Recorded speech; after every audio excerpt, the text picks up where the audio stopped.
plantation and many slaves.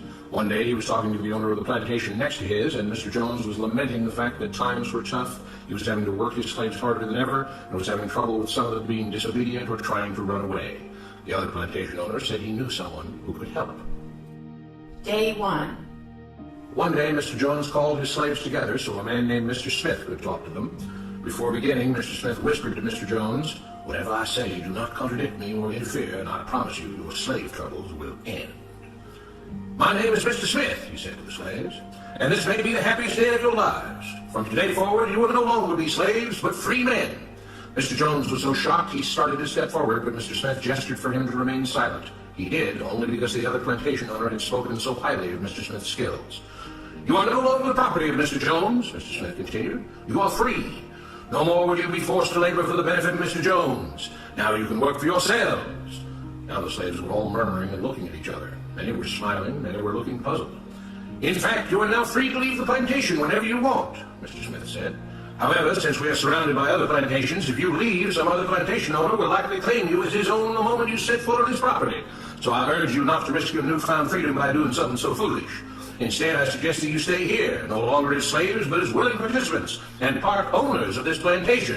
Yes, this is now your plantation." Mr. Jones bit his tongue to keep from objecting. "For now, we might as well leave Mr. Jones in charge," said Mr. Smith, "since he's the only one with any experience at running a plantation, which is quite a complicated thing to manage. But he will no longer be your master, but just another worker on the plantation.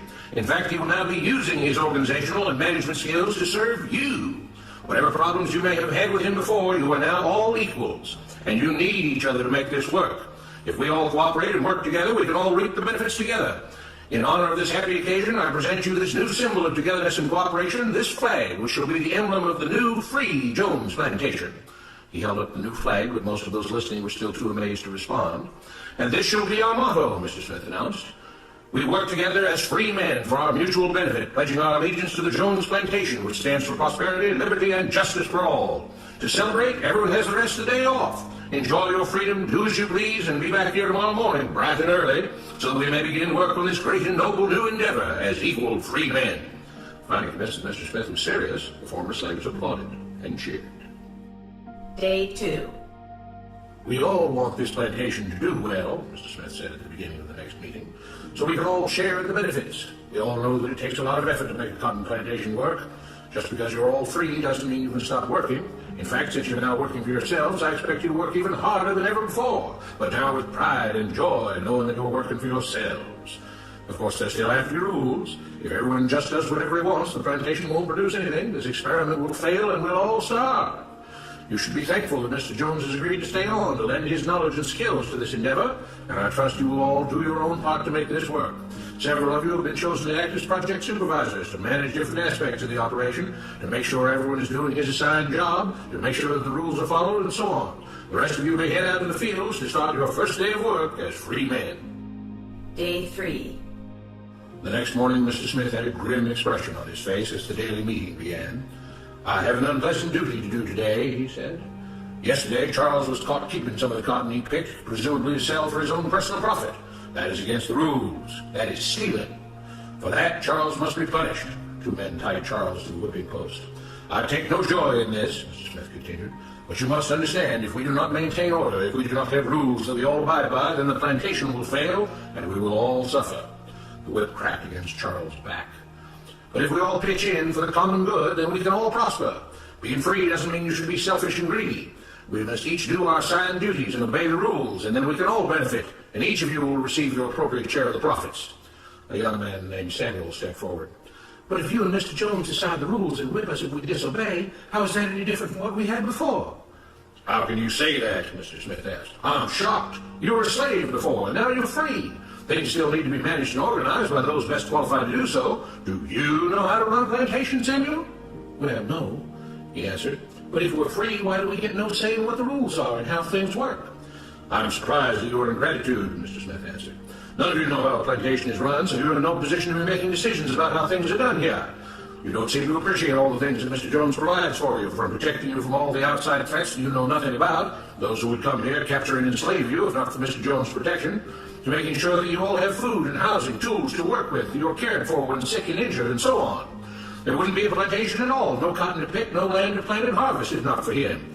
You should be grateful that he's made possible the level of comfort you now have. Your lives would be far worse if not for him.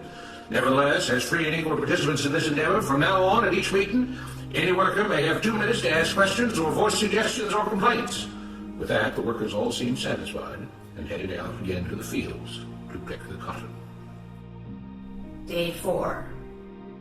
I have a big announcement, Mr. Smith said as the day of the meeting began. Mr. Jones' cousin is here, and not just to visit and see how our project is coming along. It has been decided that from now on, you will be deciding who will manage the plantation. Of course, this job can't be done by just anyone, but every 3 months we will have a special meeting at which all the workers will vote on whether we think Mr. Jones should run the plantation or whether we think his cousin, Mr. Johnson, should run the plantation. That means that ultimately you are in charge because you will be deciding which man you want running things on your behalf. If you don't like the way things are being managed, you now have the power to change it. Amazed and pleased, the workers headed out again to the fields to pick the cotton. Days passed, months passed, a year passed, and the plantation continued to operate as before. Sometimes Mr. Jones was in charge, sometimes Mr. Johnson was in charge, but the day-to-day routine stayed exactly the same. The workers worked hard, long hours every day, and still had little to show for it. Every day the meeting would begin with them all reciting the Jones Plantation motto, "We work together as free men for our mutual benefit, pledging our allegiance to the Jones Plantation, which stands for prosperity, liberty, and justice for all." One day Mr. Smith announced, "Samuel is asked to say a few words this morning, and whatever the rest of us may think of his ideas and opinions, we are all free here, and that means we are all allowed to speak our minds. So, Samuel, you have 2 minutes. Begin." Samuel stepped forward, looking scared. "I was excited when all this started," he began, glancing nervously at Mr. Smith and Mr. Jones. "But don't you all see what's happened here? Nothing's changed. We're all still slaves." There were grumbles of disagreement from the crowd. "They tell us what to do and whip us if we don't.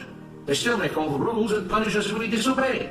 They let us make suggestions and complain about things, but they never really change anything. They let us choose between Mr. Jones and Mr. Johnson, but what's the difference? The situation stays the same.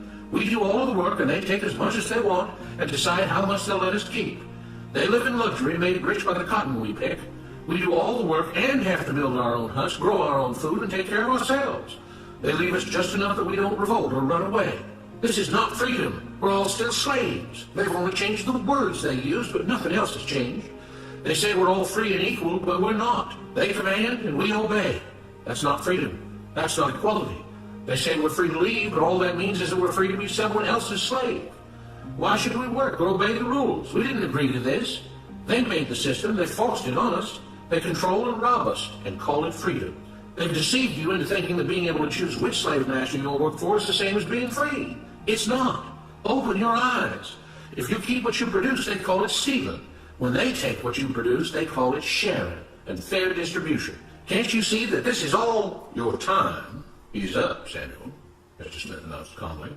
At his gesture, 2 supervisors grabbed Samuel by the arms and led him to the whipping post. "I'm sorry, Samuel, but you've broken the rules. There are rules against encouraging others not to work and encouraging others to break the rules. You're only hurting all of us with your discontentment and your complaining and your disobedience." The whip fell and Samuel let out a grunt. "Without rules, without order, all would be lost. Without law, there would be chaos. We can't just behave as wild animals, each doing whatever he pleases. We must all follow the plan and all do our duty for the betterment of everyone. And those who do not must be punished." The whip fell again and blood flowed freely from Samuel's back. "Samuel, it is you who are stealing from the others. When you don't do your assigned work, you are making more work for others. When you disobey the rules, it is you who are endangering the future of everyone else here. You are the thief. You are the criminal. You are the one trying to destroy the arrangement that keeps us all safe and prosperous." At every lash of the whip, the other workers cheered louder and louder, some yelling curses at Samuel. "Being spoiled and selfish, you complain about everything, talking as if you're oppressed. But you are the one ruining things. You are the one keeping us from being all we could be. It is your greed and your rebelliousness that is hurting all of us. They all play by the rules," Mr. Smith said, gesturing at the others. "What makes you think that you don't have to? You think you're above the law?" There were loud yells of agreement as the whip fell again. "We must maintain order," Mr. Smith proclaimed. "To make this plantation great, to make it so that we can all be happy and prosperous, to have the society we want, there have to be rules. We all have to contribute our fair share to this great endeavor, and we cannot tolerate actions and attitudes that seek to undermine the amazing things that together as free men we have achieved and will continue to achieve. Mr. Jones was smiling as he gave Mr. Smith a pat on the back. The crowd was cheering so loudly that none of them had noticed that Samuel had died.